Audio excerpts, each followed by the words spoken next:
Do you suffer from imposter syndrome sometimes? It's not the best, but let's see, maybe there's a way of working around it. Let's find out.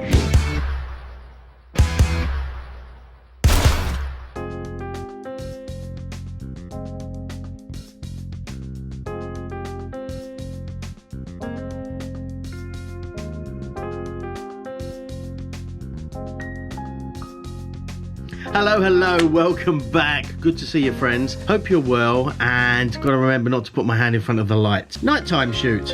Unusual, I know, but today's been a bit of a, let's say, an interesting day. Nothing to do with the imposter syndrome at this point, but I just want to sort of share.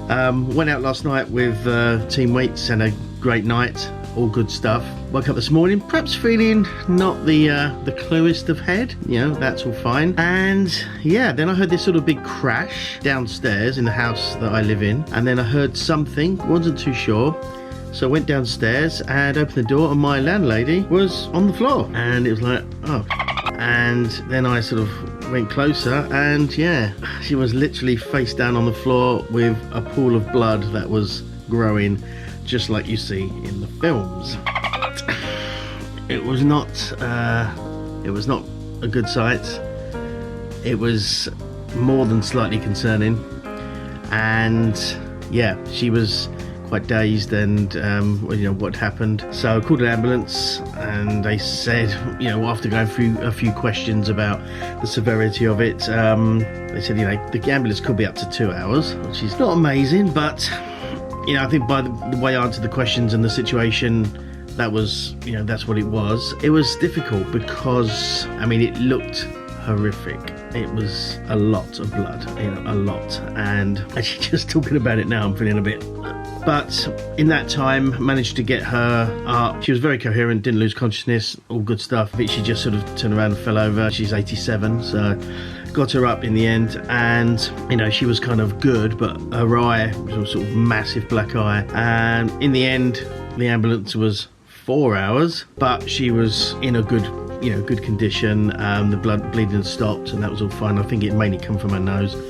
But they took her in, and she's spending the night in hospital. She had a CT scan and all that sort of stuff. But I think why I'm bringing this up, one, it's because it's been quite a traumatic day, I'd say. But also, like, you know, you just don't know sometimes what lies ahead, you know, in the day, or the weeks, months, or years, or even, without being overly morbid, even if they do lie ahead, because you never know what's going to happen. Things can happen like that.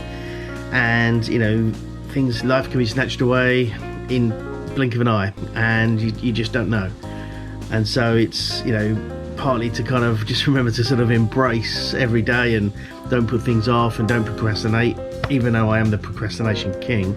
But you know, it's sort of highlighted a few things to me today. But one of them was the fact that I suppose how I reacted, and I'm first aid trained, but it was just, you know, you don't normally have these situations. And basically I sat with her for 4 hours, talking to her, making sure she was comfortable, made her some tea and stuff, and just kind of chatting to make sure she didn't fall asleep in case there was concussion, stuff like that. Yeah, you sort of sometimes don't know how you'll react in a situation until you're in the situation. And this was one of those, you know, I suppose I was a lot more, I don't generally think I'm great with other people's blood and stuff like that, but clearly it wasn't so much of an issue, so you know, that was good, and I was glad I was there at least.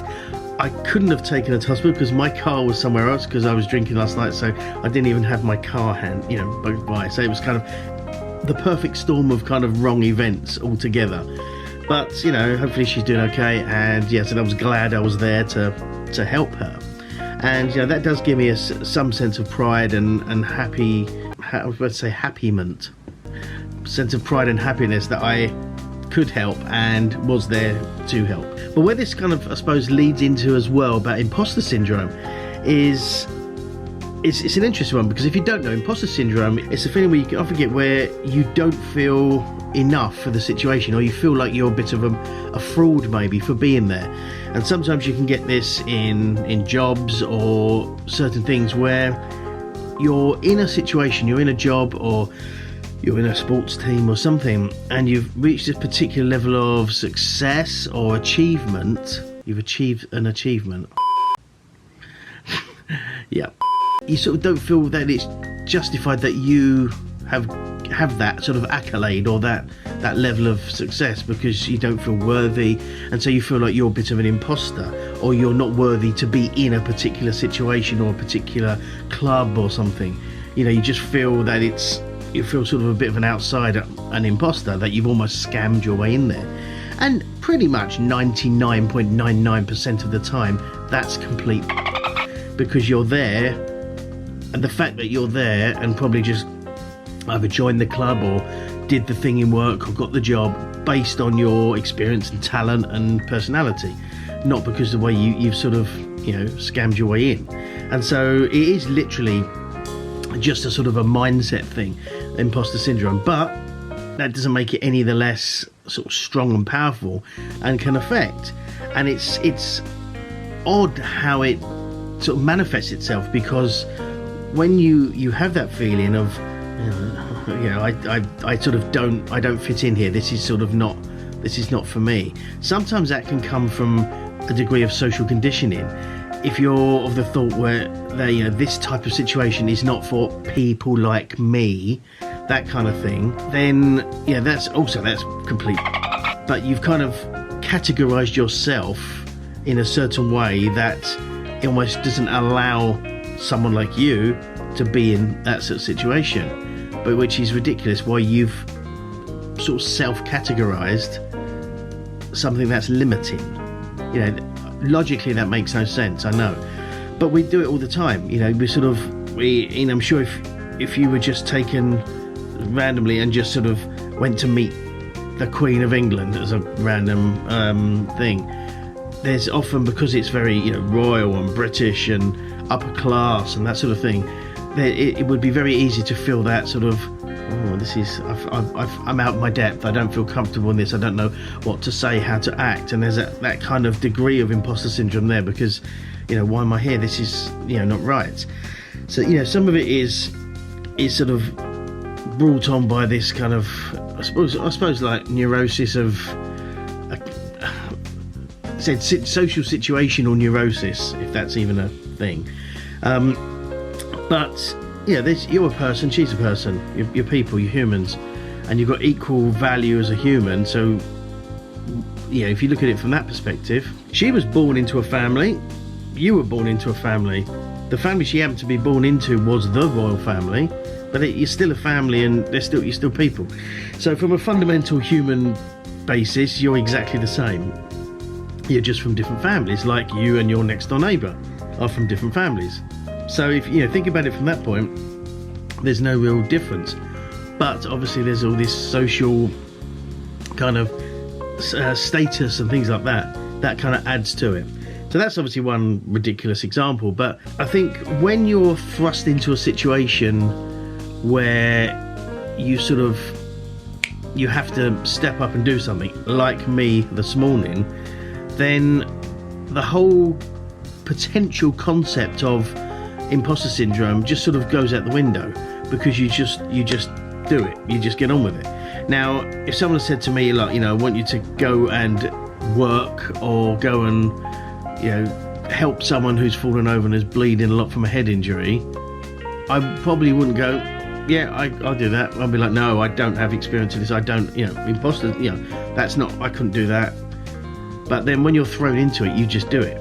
And that then highlights how fundamentally important it is to realise that from that sort of humanistic level, actually we're all quite equal, and the whole concept of imposter syndrome is really, and it's just come from social values or social standing, and which is a constructed thing that sits on top of basic humanness.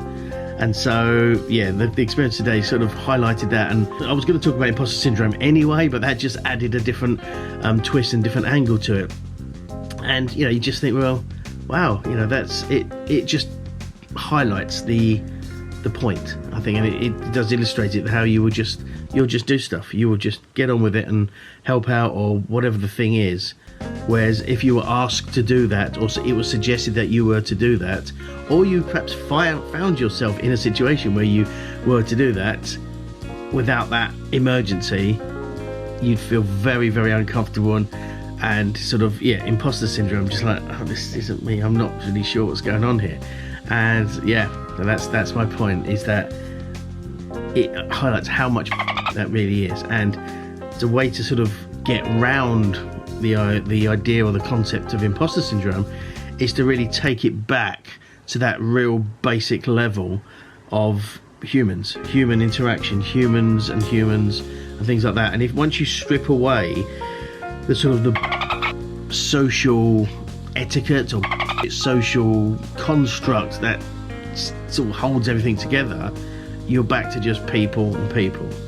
And as soon as you get to that point, then you realise, well, we're all the same, we're all one big bunch of sort of energy, and we're all the same basically. But think about that idea, that breaking it down to this basic level actually can get you through a lot of things, not just imposter syndrome. But I hope you got some value from this.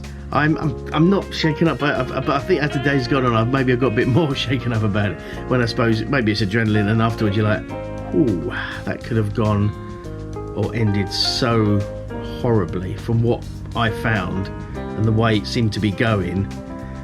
You know, it was it did not look good, I'll be honest. And yeah, but I spoke to her in hospital tonight, and she told me that they're keeping her in. So the fact that she's on the phone, and you know, that's certainly good. So fingers crossed she'll be home tomorrow. But yeah, it's so I hope you got some value from this, and it's the idea of getting rid of imposter syndrome by breaking it down. And if you did, as always, hit that like button so it's nice and blue. And again, thank you so much for everyone who has subscribed and continues to watch the content. I really do love making it and sharing it with you guys, and it is a real pleasure to do it and edit. You know, it's a ton of work, and no one's going to deny that, but I do love doing it, and it is a pleasure, and I'm glad you're liking it. So thanks for all of that, and I will see you guys tomorrow. Bye-bye. Thanks again for watching, guys. I really do appreciate it. If you haven't subscribed already, make sure you do so down here, and check out my other video down here. And remember, live your best life and profit from that passion. See you next time. Bye-bye.